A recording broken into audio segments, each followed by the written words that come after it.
de grote finale, ja. Van de jongen moeten we echt even blazen. 30 meter of 20 meter.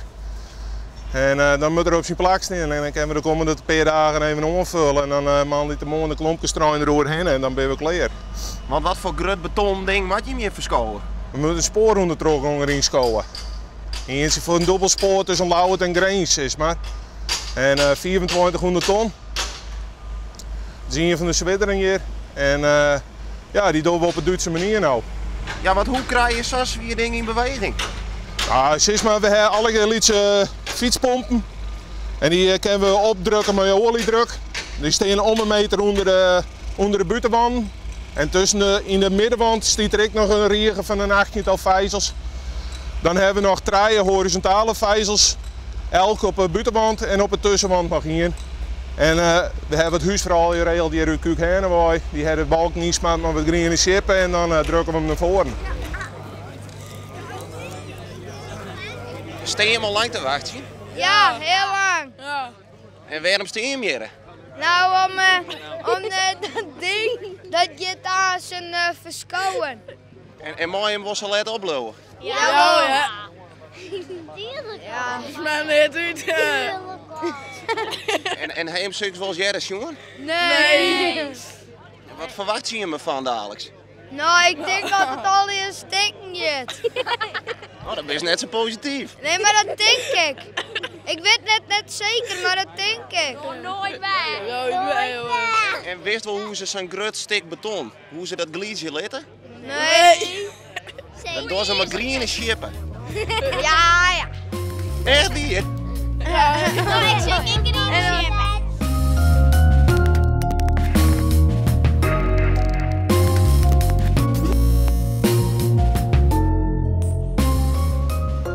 Zo, dit is 4,64 meter heeg. Ik zelf ben ongeveer 2 meter. 2 keer 2 rijbanen en auto's moeten er toch in. Dus ja, dat veroorzaakt 2400 ton. En dit zijn elementen, is maar van 3 meter hechten. Dus ja, het is tremendous of huge zou het in Amerika zeggen. Maar het is altijd indrukwekkend als je dan weer stiest. Zijn in de bouw, in zo'n romte.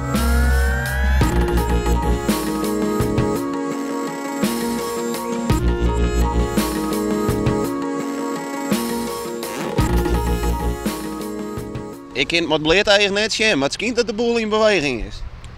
Ja, hij is in beweging, maar de juist hem nou van de voorzijde, dus de juist hem net gingen. Als je een vers punt hebt, dan juist hem wel bewegen maar het echt. Maar ik denk dat ze het best even met een timelapse camera zo op het telefoontje zien.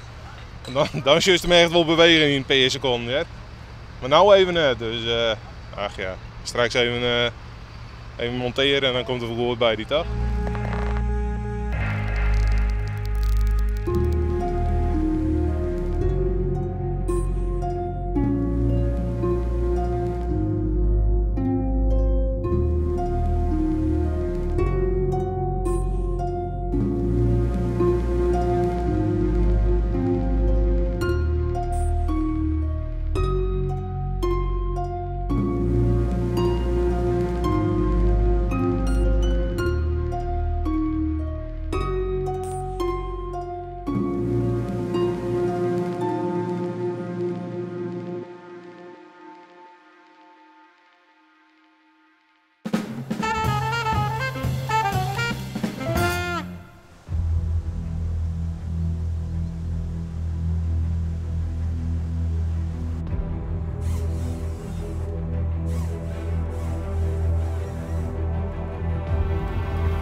Wat dacht je? Ik ga even het bos lopen? Slopen? Nou, als je goed rondkijkt, dan is het wel altijd wat anders dan slopen, denk ik, hè? Nou, het is toch wel een bende, toch? Of niet? Het is een bende, maar wij komen het opruimen natuurlijk.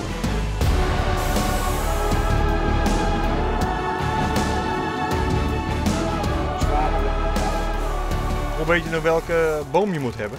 Nou, dat is een bureau die heeft het allemaal aangestipt. En hier is het niet zo moeilijk. Hier is het heel duidelijk, alles wat afgeknakt is en omgebroken, dat moet opgeruimd worden. Dit is een makkie, hè, zo.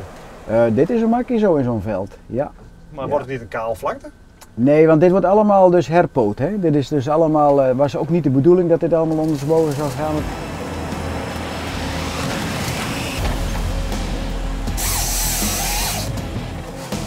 En mag je dan de kerstboom ook omzagen of niet?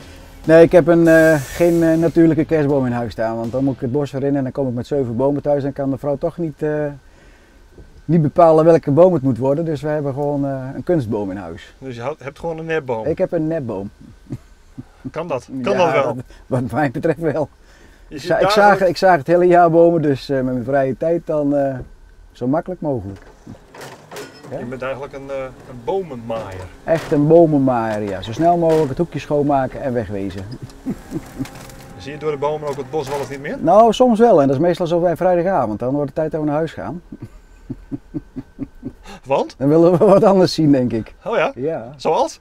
Bijvoorbeeld wat lekkers te eten of het vrouwtje weer. Hè? Dat is ook belangrijk. Ja, hier zijn weinig vrouwtjes in het bos, hè? Ja, maar dan leiden ze ook niet af, hè? Oh, daar heb je anders last van? Nou, ik bedoel, het ligt er maar net aan. Ik bedoel, ik heb de ogen niet in mijn zak zitten natuurlijk.